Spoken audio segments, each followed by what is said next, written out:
The stars did not blink. They only watched. His name was Commander Rian Hale. Once he flew with pride under the human flag, but now he drifted in silence, trapped inside a small escape pod, floating in the black sea of space. The lights inside the pod were dim. The oxygen warning had started beeping 2 days ago. Now it was just a soft blinking red, slow, quiet, cold. He had been told help was coming. A rescue team. Just wait 6 hours, they said, but 6 hours became 12, then 24, then silence. He knew space was unforgiving, but this wasn't an accident. The explosion on his ship. The strange message before everything went dark. The look in his commander's eyes before they left orbit. It all whispered one terrible truth. They didn't want to save him. They wanted him gone. He stared through the cracked glass of the pod. Stars stretched forever. No ships, no lights, no hope. The silence wasn't just outside. It had started growing inside him too. But he wasn't ready to give up. Not yet. His fingers shook as he opened the emergency panel. He had one last signal left. A coded pulse, used only in the most extreme cases. It wouldn't go to command. It wouldn't go to the fleet, it would go to someone who still remembered him. He pressed the button. The signal launched, weak, quiet, barely a whisper in the storm of stars. Then he leaned back, breathing slowly. Maybe no one would hear. Maybe it was too late. But far, far away. On a dusty moon base, an old friend sat up straight. Her screen blinked once, then again she whispered, "Ryan," and space wasn't so silent anymore. The cold inside the pod had become a second skin. Commander Rian Hale was still alive, though barely. His body was weak, but his mind kept moving, chasing memories that refused to stay quiet. He didn't just end up here by mistake. Something happened on that mission, something no one was supposed to see.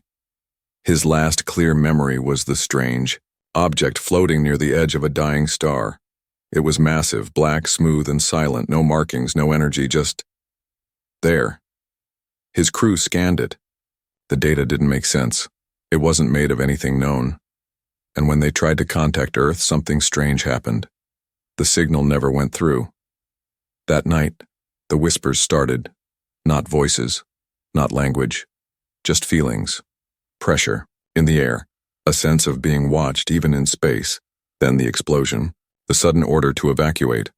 Ryan was pushed into an escape pod by someone on his own crew. There was no time to argue, no time to ask questions. Just a sharp look, a sealed hatch, and silence. Now, drifting alone, those feelings were returning. He had not eaten in days. The pod's systems were failing. Yet he felt a strange warmth pressing against his thoughts, like something nearby was listening. A shimmer passed outside the glass. He turned his head. There was nothing. But then the pod lights flickered. The backup screen blinked, showing static, then symbols, shapes. Not human writing. Not a language he recognized. But they moved, shifted, as if trying to say something. He blinked hard. Were his eyes playing tricks? The air changed. A soft vibration moved through the pod walls, like a hum beneath the silence. He reached out and touched the metal. Warm. Impossible. Space was freezing, and yet something was out there, something ancient. Something curious. He remembered a phrase from training, something spoken in fear, not fact. There are things in space older than stars, and some are still awake. He didn't know what this thing was, but he knew it hadn't left him alone. It was watching, and slowly, it was starting to speak. The message arrived like a whisper through broken air. On a quiet moon base far from Earth, the old communication terminal lit up with a soft blue pulse, one not seen in years. Most dismissed those frequencies as forgotten. Codes, leftovers from the war. But not her. Captain Elira Voss sat alone in the control room, sipping lukewarm tea and watching dust dance in the artificial light.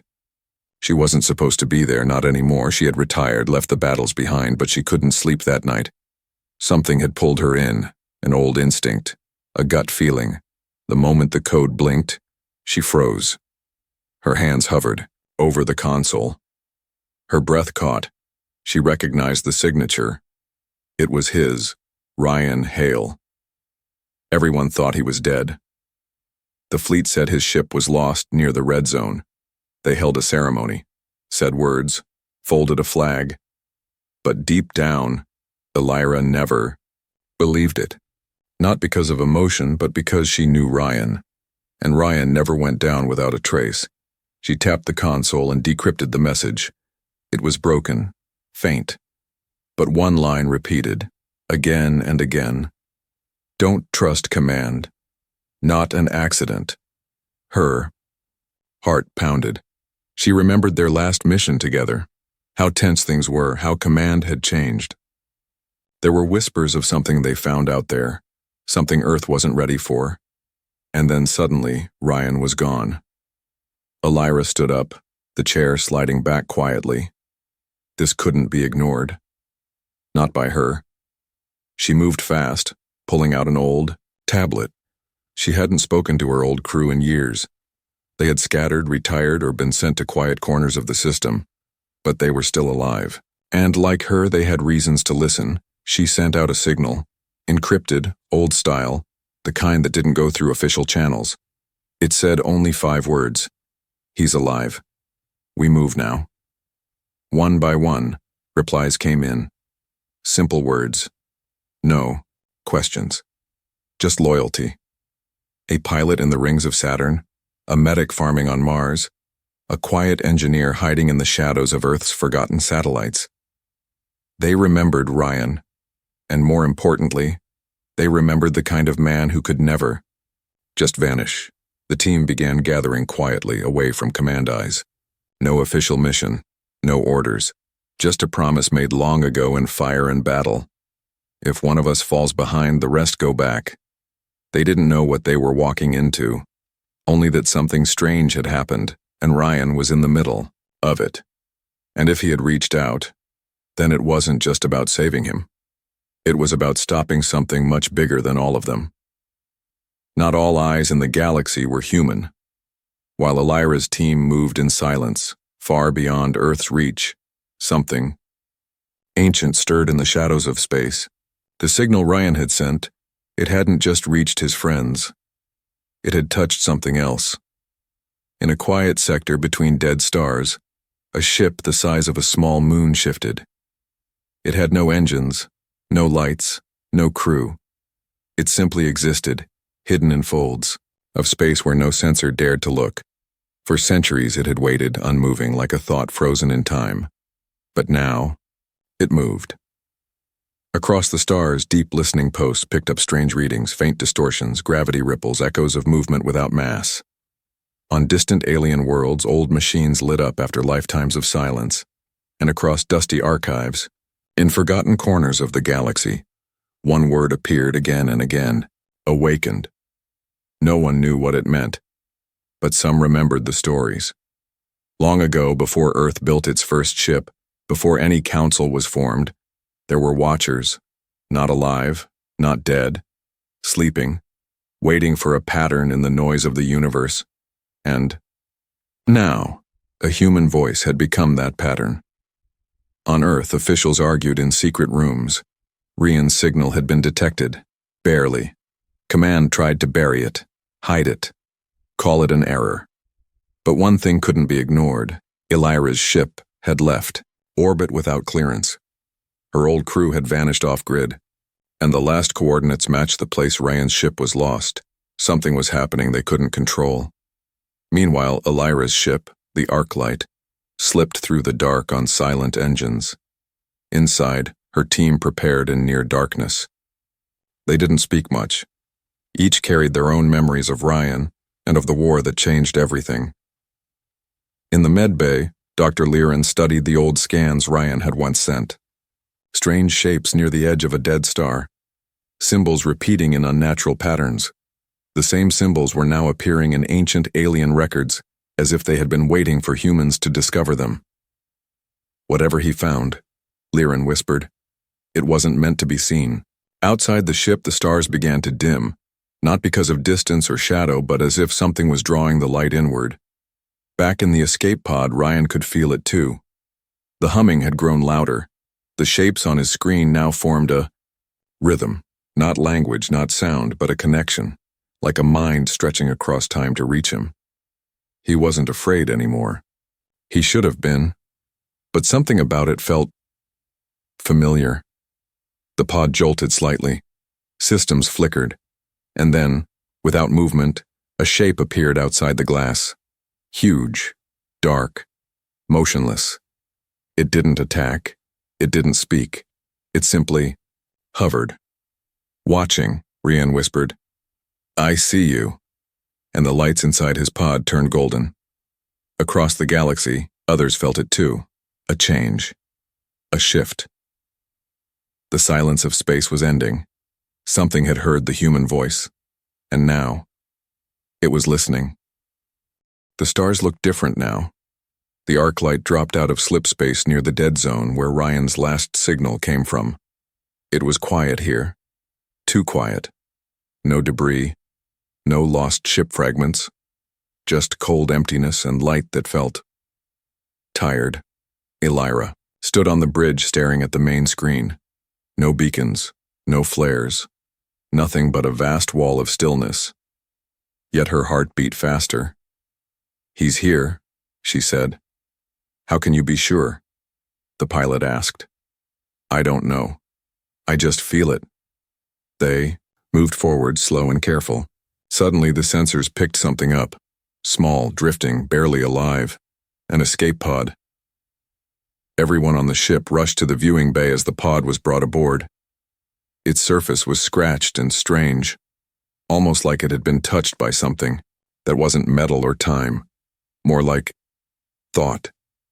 When the hatch opened, there he was, Ryan Hale, eyes closed but breathing, still alive. But something was different.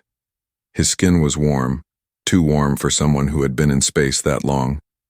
His heartbeat was steady, but slightly off rhythm, like it followed a different kind of clock. He had symbols etched into his suit, glowing faintly even though no power ran through it. Elira stepped forward. Ryan, she said softly. His eyes opened. They were the same eyes she remembered, but behind them was something else. A depth, a stillness, like he had seen something, too large for words. I thought you were gone, she said. I was, Ryan answered, but something found me. They moved him to the medical bay, running scans and tests. Nothing made sense. His cells were cleaner, as if rebuilt. His memories were clear, but parts of them seemed distant, like they had been recorded from outside his own mind. He told them everything, about the object, the symbols, the hum, the feeling of being watched. It didn't hurt me, he said. It studied me. And then, it chose me. Chose you for what? The medic asked. I don't know, he said. But I can feel it still. Out there. It's waiting. Suddenly alarms blared. Lights flickered. The ship's sensors detected a shape forming outside. Not warships, not anything built by hands. It looked like a city floating in space made of light and shadow. Not moving. Just existing. It followed you, Elira whispered. No, Ryan said. It was always here, but now it sees you too. No one knew what it wanted. It wasn't attacking, it wasn't speaking, but its presence felt heavy, like standing inside a thought too big to hold. The crew stood frozen, waiting for the next move, and Ryan, once left to die in space, now stood at the center of something far beyond human understanding. Something had chosen him, and whatever it was, it had just arrived. The light outside the ship did not shine. It pulsed, slow and steady, like a heartbeat. No alarms rang now, no warnings flashed. Everything had gone still aboard the Arclight, as if even the machines were waiting. The mysterious structure that hovered beyond their windows wasn't threatening. It wasn't anything the crew had ever trained for. It was something new, Ryan stood by the viewing bay, calm, even as the others watched with quiet fear. His posture had changed. He didn't look like a man just rescued, he looked like someone connected. Illyra walked up beside him. Is it going to speak? It already has, Ryan said. Just not in the way we expect. The ship systems began responding on their own. Doors opened and closed without command. Lights dimmed in patterns that made no sense to human minds. Then a screen lit up. No words, just the same symbols Rian had seen in the pod. Now they were glowing brighter, moving with purpose. The crew gathered in silence. It's asking, Ryan said, if we're ready. Ready for what? Illyra asked. To remember, he replied. To remember what we were before we forgot. No one understood what he meant. Not fully. But the symbols on the screen kept pulsing in a rhythm. And slowly, images began to appear. Not video. Not pictures. Memories. They weren't Ryan's memories. Or the ship's. They were old. Far older than Earth's history. They showed early humans before space travel, before electricity, looking up at the sky. They showed shapes in the clouds, strange visitors who came not to conquer but to share, to teach, to plant ideas. But something went wrong. Fear took over. The connection was broken, and the stars grew quiet. Until now. Now the signal Rian had sent had reopened the doorway. Not a physical one, but something deeper. A link between human thought and what waited beyond. I think they've been watching, Ryan said softly, waiting for us to grow, to remember who we really are. Not just builders or fighters, but listeners. Suddenly, the ship around them changed. Gravity shifted. The walls seemed to stretch. No one panicked. It didn't feel like an attack. It felt like an invitation. The crew floated, eyes wide, as stars spun around them. Not outside the ship, but inside. A galaxy of lights moving through the air like dust in a sunbeam. This is a message, Illyra whispered. Rian nodded. Not just for me, for all of us. A reminder that humanity is part of something bigger. And we've been silent. Too long. The ship returned to normal, but the feeling didn't fade. Something had changed. In them. Around them. Earth Command tried to call them back. Tried to block transmissions. But it was too late. The message had spread. Across outposts, colonies, and deep space stations, people felt it. A low vibration in their minds, a feeling of memory waking up. Dreams turned clearer. Thoughts stretched further. And somewhere deep within, humanity remembered something it never knew it had forgotten. They hadn't just rescued a man. They had reconnected with a truth buried by time and fear. They had been left behind once. But now, the stars were listening again. And this time, humanity was ready to speak.